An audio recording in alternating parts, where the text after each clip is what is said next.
I'm Mirror. I'm Bells. And this is Mirror&Bellz. And what are we talking about today, Bells? Today we're going to be talking about the trash anime that we both can't pronounce. Gachiakuta. I'll put it in the title so people know what we're talking about. But yeah, I don't know. And it doesn't help that they haven't said the name in the anime. I was about to say that. I was about to say, like, nobody has said it. You know, usually it's just like, oh yeah, To Me Hero X, or like, My Hero Academia. Like, we've heard everybody say, for the most part of the stuff we watch, we've heard them say the title names. But like, not this one. Like, even Windbreaker for sure. They said Windbreaker. In the first episode in English, they say Windbreaker. I was gonna say in English. I was gonna say they usually. I think have they said Windbreaker? They usually just say Bofurine. Yeah, but in English they did say Windbreaker. Yeah, interesting. Which they should have just called the show Bofurine. I don't know why they called it Windbreaker. I guess English translation. Well, they need to English translate Gachikuta. Yes, agree. Because I don't know what's going on. I don't know what that means. Hopefully, it's something trash related. Probably. But, okay. So, today, the 6th anime of the trash anime came out. Did I say 6th anime? Let's turn that back. So, today, the 6th episode of the trash anime came out. And I think the last time we talked about it, there were only 2 episodes. So, since then, we've actually found out quite a bit since then. There's actually a community down there in the pit. Like a real community. They got cars. They have like businesses, currency, a black market. It's an actual operating society. I would say I was about to make a joke about it being the hood, but honestly, that's not funny. The quality of Can I finish? Go ahead. I was about to say that it's the hood, but the quality of living is actually better down there than the place he used to live as a spearwright. Did anybody notice that? That's not true. There's literally trash beast people trying to sell him on the black market, and he has to wear a gas mask. Outside of the city. The city's pretty good. The city's pretty alright. Your standards for good living are quite low, which is crazy because you live in suburbia. You live in suburbia. Yeah. You'd think I'd be like... You're thinking like you live in the creek. Like, what are we doing? No, but we also learned that there are safe zones, and those are the zones that they inhabit. And then there's also, like, what were they called? They're basically toxic waste zones. They're no man zones. No man zones. And no man zones are where those big trash beasts come from that we saw in the 2nd episode. We also got to meet a couple of our characters that are on the title cover. We've met, I don't remember their names. I know Zonka. Zonka's our emo, who's also a gooner and has, like, he idolizes the first person we met. Who's the guy with the umbrella? Because I can't remember his name. Umbrella? I don't even know who you're talking about. Was he on screen for like 5 seconds? He's the one who found our main character. Oh, Engine? There we go. That's your crush too. How'd you forget his name? Honestly, I think I'm like a Zanka more. Oh, shoot. That's why he got clapped. That's not funny. That's not funny, especially they trolled me. I literally said while watching to the guy, well, to preface this, all of my favorites die, and if I say somebody's gonna die, they die. That's just what it is in anime. I just need to keep my mouth shut. I just need to watch and be a consumer. But the dude, one of the supporters, he went and he was protecting Rudo, and he ended up getting stabbed. And before we saw that he was getting stabbed, I was like, no, you need to stand down, stop doing all this big talk, or you're gonna get killed or something. And then Jabberwocker, that's a dumb name, but he went and he was just like, oh, don't crash on me, Spearwright. But I think he's already dead. And then here he goes falling to the ground. And I'm crashing out because I'm thinking he actually died. I'm thinking that too. Honestly, like, anime needs to stop doing that. It looked like he got pierced through his heart. He should have died instantly. The fact that he's like coughing and speaking and talking about like he looked like he just got a flesh wound. Like, you got stabbed through your chest with 5 fingers. Like, it's Freddy Krueger. You're dead. I was thinking that same thing. That's why I was more shocked and appalled at him talking and spitting out blood than him actually getting cooked. because that just didn't make sense. That was that anime ass writing. Like, whoa, why is he still alive? But a question. I thought he died 10 minutes ago. Apparently not. I mean, I was thinking like, well, okay, well let's.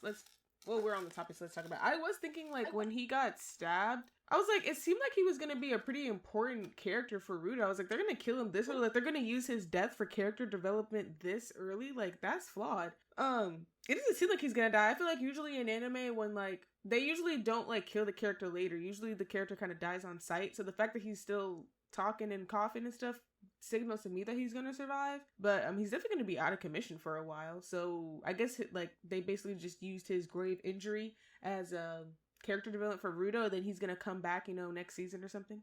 I don't know. I think that he's gonna be like somebody to support. He's the only person that Rudo has actually had like a forthcoming conversation with. Yeah, it seemed like he saw him as like Retgo. Like a parental figure. Yeah, parental figure. A question that I'm gonna need him to stop looking for extra parents. You already got two. One abandoned you. You got a replacement.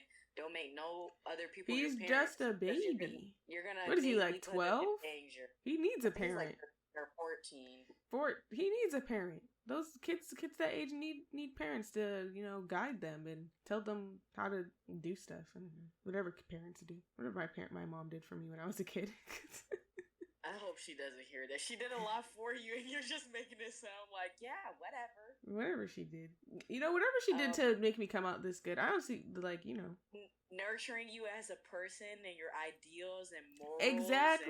Exactly. Retgo did all of that. Hearing you. Yeah, it's done already. It's done already. No, you still need it. What?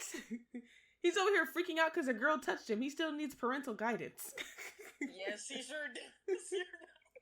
He's not even like gooning. Like, that's not even gooning. Like, he's just straight up freezing. It's like, why are you touching me? He's just straight up freezing. Like, but we understand that he's into redheads. Anyways. And brunettes. He needs to stay far away from them redheads. They're no good for you, Rudo. Hair color don't mean nothing in these anime, I swear. Like, I don't even, do they even, in anime, do they even recognize that people look kind of weird? Like in Windbreaker, they go up to Sakura and they're like, oh, your hair color is so interesting. I guess because in Windbreaker, most people look pretty normal, so whatever. I feel like that's warranted because they all look normal. But if somebody in the trash anime was like, oh yeah, you look strange. Have you seen how big your eyes are? Your head is big as hell. Your eyes are big as shit. Yeah, that art style is crazy. I like it. I really do like it. I'm not mad at it. I like it for the type of anime it is. It's giving Dead Man Wonderland, and I also like it too. Like everything doesn't have to be like super HD. Like, I don't like something that looks grainy and super old. But I do like to not see that style you like, that nostalgic anime style. Like To Your Eternity? Yeah, I only like to see those in certain places. I could take those on my rom-coms. Do I want my shonen to look like that in 2025? No. Absolutely. If there's going to be hand-to-hand combat, you need to be HD. Yes, agreed. I agree. So far, all of the short fight scenes that we've gotten so far in the trash anime, pretty good. I'm not gonna lie, they're pretty good. For as early as we are in, I feel like they're pretty good. I feel like they're giving me enough to know, like, okay, this is kind of what you can do, but not enough where it's like, oh, I want to see more in the future, but like, it's not where it's like, I feel like you're just giving it all up. Like, because, what is it? Solo leveling is like that. There's some fights where I feel like Jin-Woo is giving too much up. He's giving so much up that it's just like, well, I watched you give up this much sweat last week. So what makes this different? Bro, he gets into every fight and he just rips out all of his resurrection. Like, he brings out his strongest weapon and it's like, dang, what the frick? Like, he just I mean he's at the level at this point, he doesn't even fight his own opponents anymore. He just whips out iron and it's like, yeah, go do it for me. Yeah, nah. What was it? Monarch's Domain. What is that? Excuse me, why did you even come here? You might as well just send them. Why do you even walk out the house? You walk out the house. I wouldn't.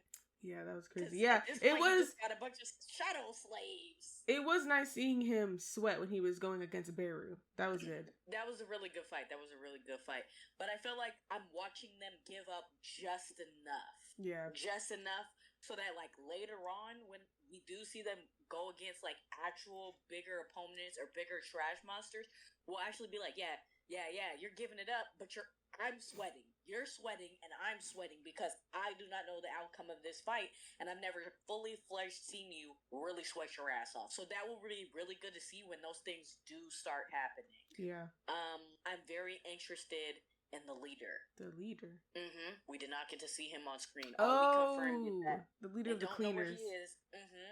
He's out on business. They don't know when he's returning. And that from their behavior, that's common. I feel like he's going to turn up in the last panel of the end of the season. I'm okay with that.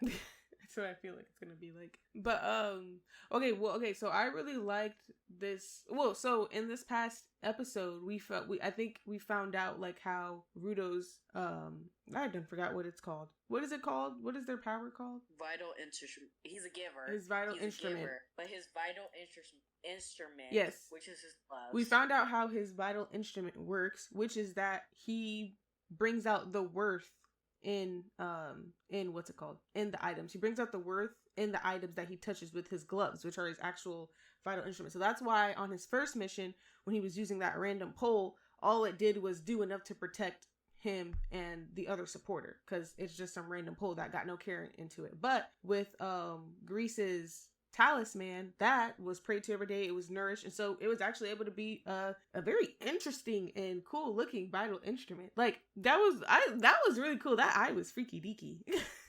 It was freaky, but I enjoyed it because like you saw the characteristics. There was like the banding, and they had hands on the end. Like you actually saw that he like brought to life this talisman. Yeah, and you saw the characteristics of it, and again, it got prayed for protection. And he kind of like brought out its potential in its actual purpose.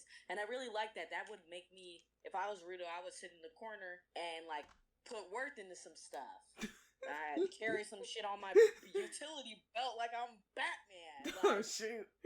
Because that is really neat that he sees. That's going to be very interesting long term. Because again, the gloves are what he's carrying around. So he just grabs random stuff and he's bringing their best potential out of them. Now, I really liked the backstory about he's not just projecting. His eyes are so big that he really does see the worth in everything. And I do think at a certain point, I think it was born at the fact that his parents threw him away. Like, he had no worth. And, like, to him, it's slightly projection because it's just like, I have worth and you didn't put care and love into me to even see if I would be worth anything. And I think that it's partly that, but that had like grown into the fact that nothing truly is worthless. And that if you would have taken care and taken time to take care of it, it still would have been good and worth something. Yep.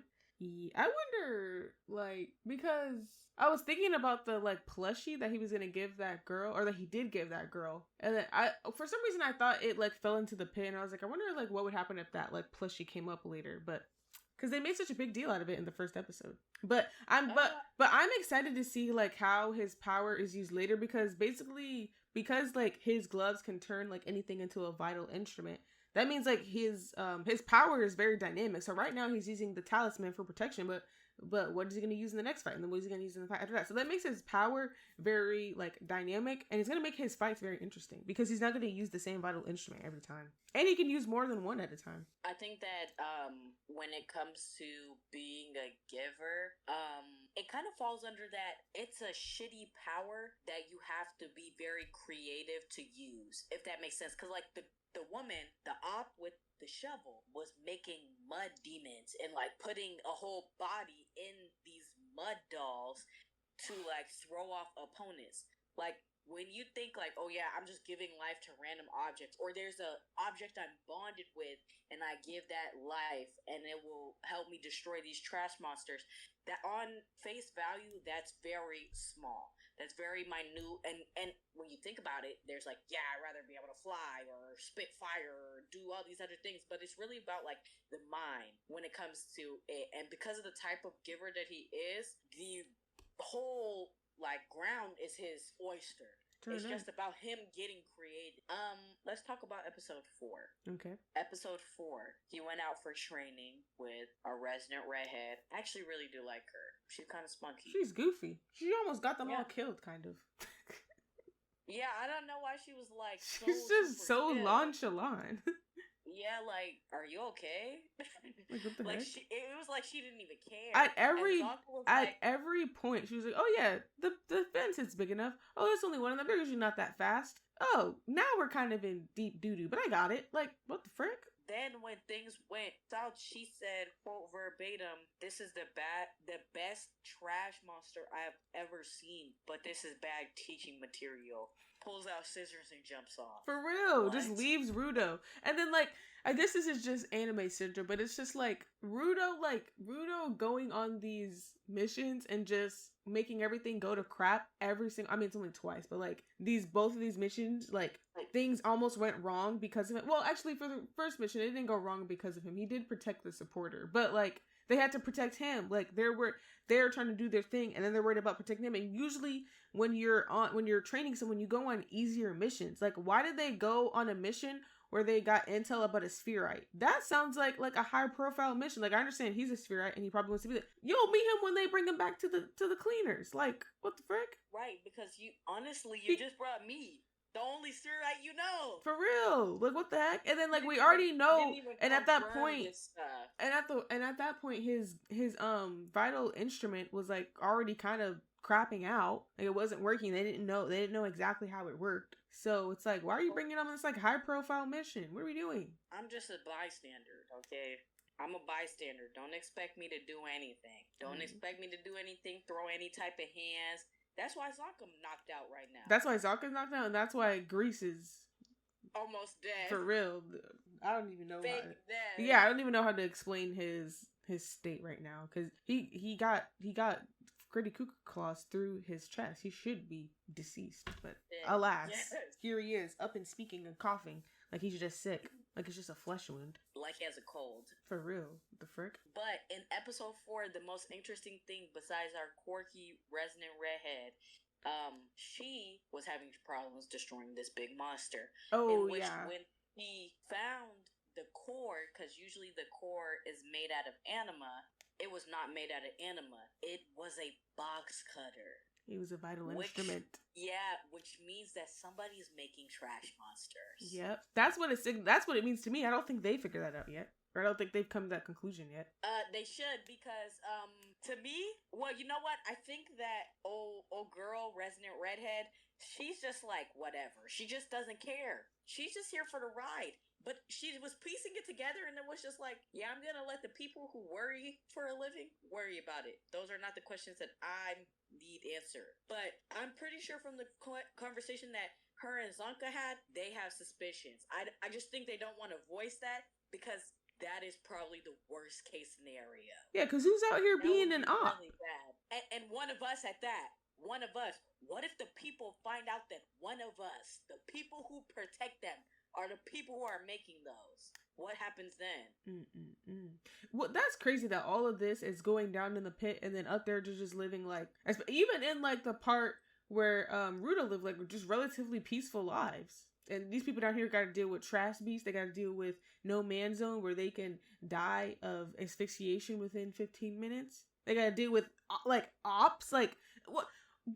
Whenever there's like dystopian places like this in shows or in anime, I'm always just like, how are y'all all down bad and they're still ops? Like, is there no level of down bad where like humans would finally think to come together and like try to create like something better for themselves? Like y'all are literally in a trash heap and they're still ops. That's how I felt about Attack on Titan. I was just thinking about that too. Like, Y'all are surrounded by man-eating monsters, and they're still ops. What? I'd kill myself. You guys all have an equal opportunity. Okay, no, that's not true because there are like more outer versions. Yeah, I was talking about Attack on Titan. They all have an equal opportunity of getting eaten by Titans, but it's not equal because if you live in the inner walls, you're obviously way more safe. So yeah, if you're like in the outer cuts of the walls, yeah, eventually you're cooked. Yeah, it was only a matter of time. It was only a matter of time. But yeah, that made me think of Attack on Titan too. Like, I mean, it's been 100 years of peace, but like, still, there's man-eating monsters out there. That's not peace. I don't know who told you that's peace. That is a ceasefire. That is a ceasefire. That's actually a good point. And also, like, I'm wondering why in 100 years of the scouts going outside of the wall, have they not been able to... Oh, it's because Marley kept on sending Titans there. Never mind. Answering my own questions. Because in the 4th season, they were able to kill all of the Titans, but Marley wasn't sending them anymore. Does that make sense? Yeah, honestly, the way that they wrapped that up was really messily, in my personal opinion. Did you actually watch it, or did you just read about it? I read it. Okay, then. You don't get to speak. Do you know how it ends? Yeah. How does it end? We don't need to talk about this. Oh my gosh. No, I do know how it ends. Eren basically makes them cut his head off.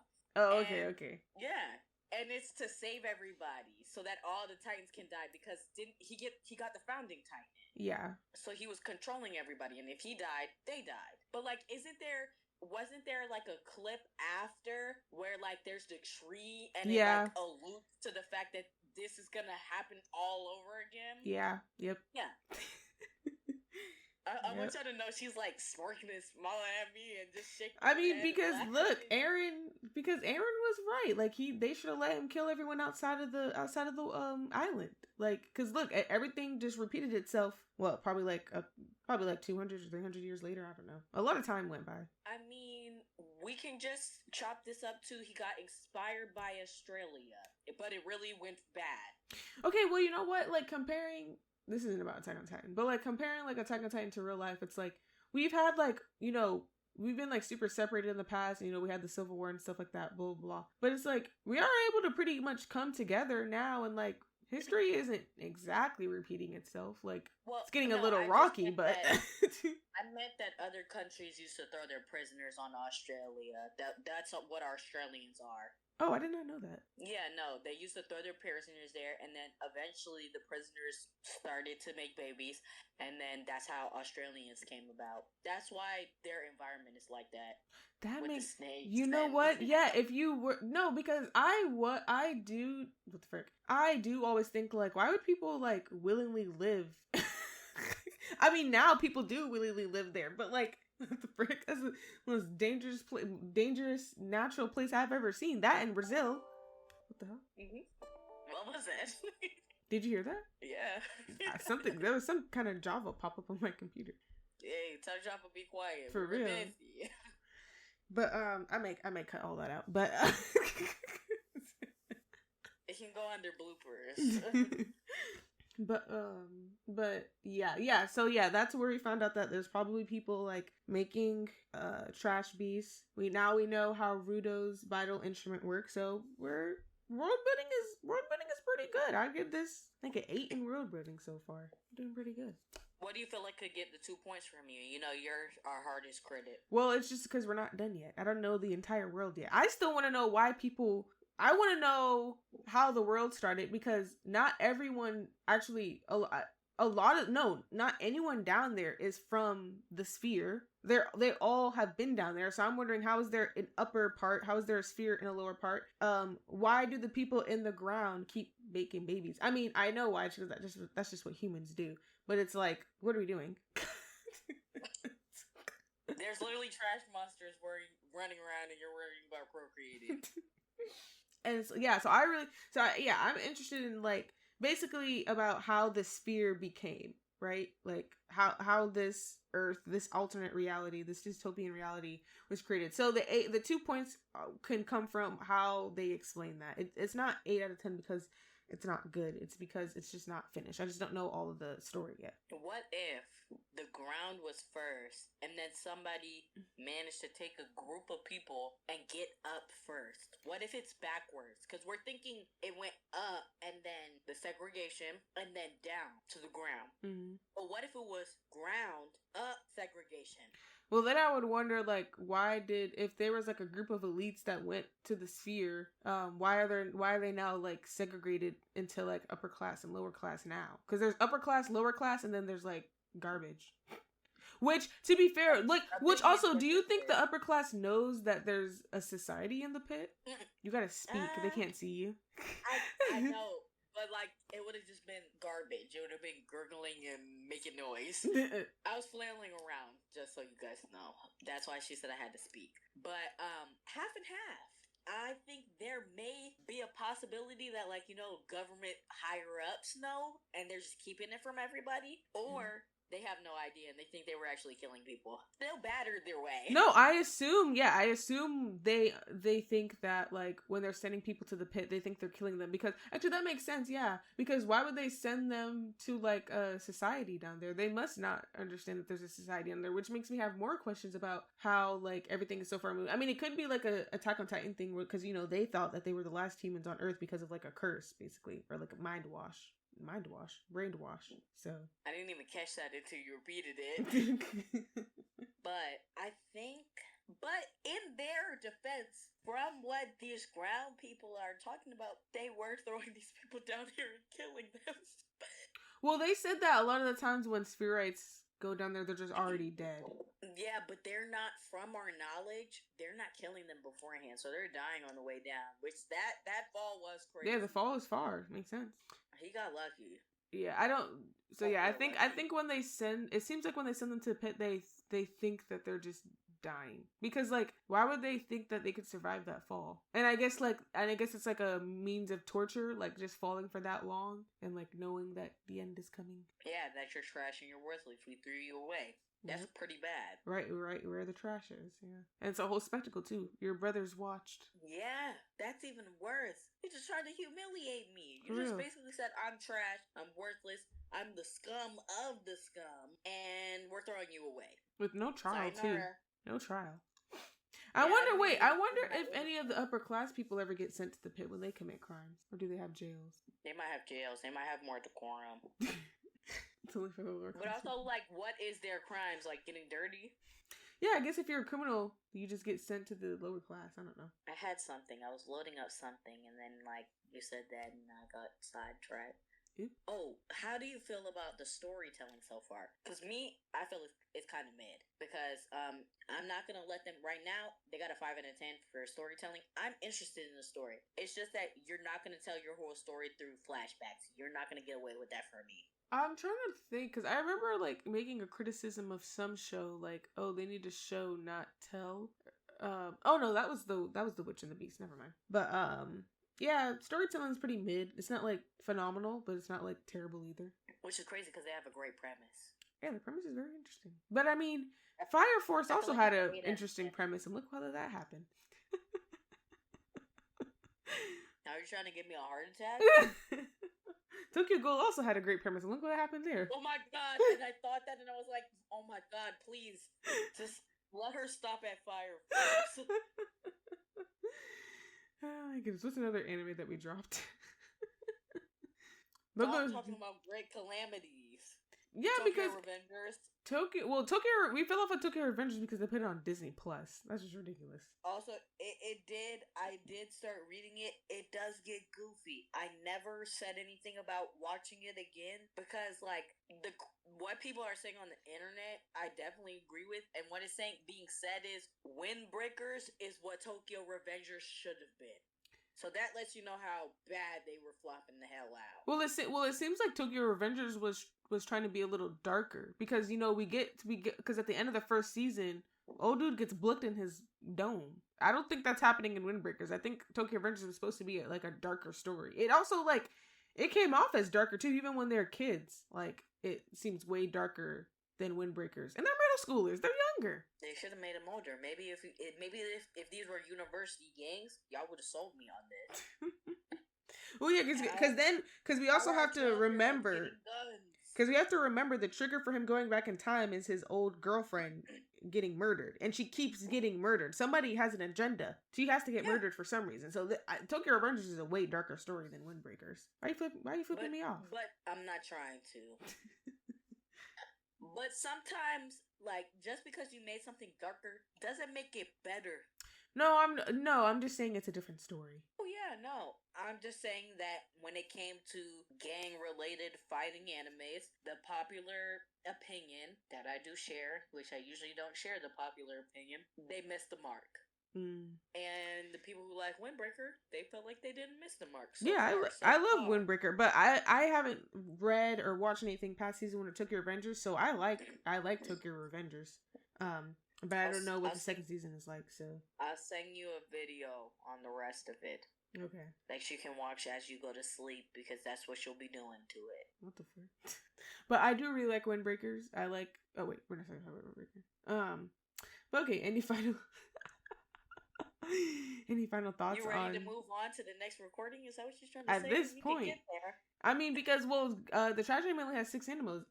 Dang, what am I going through? The Trash Anime only has 6 episodes, so not much we can talk about. And I think we talked about like all the big parts. Not you breathing into the mic. And I'm leaving that in too. I think we should let our editor edit from now on the audio recordings. He only edits videos just because I don't know how to. No, he could do the audios. I can trust him. He said that he needs more work. Yeah, then I'd have to actually pay him. Eventually. Once we make money, he can make money. Yeah.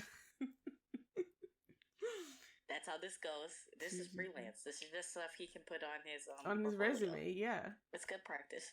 But okay, but my final thoughts is like the Trash Anime is good so far. I'm on the edge of my seat. I don't know if there's usually previews during the other episodes, because I don't usually wait for the previews, but I was really looking for a preview because I wanted to know how old dude was gonna get sturdy now that he poisoned himself. But they didn't give us no preview, so I'm on the edge of my seat. Yeah, I'm hooked. I like the anime so far. I agree. I've been talking to everybody that we know about the Trash Anime.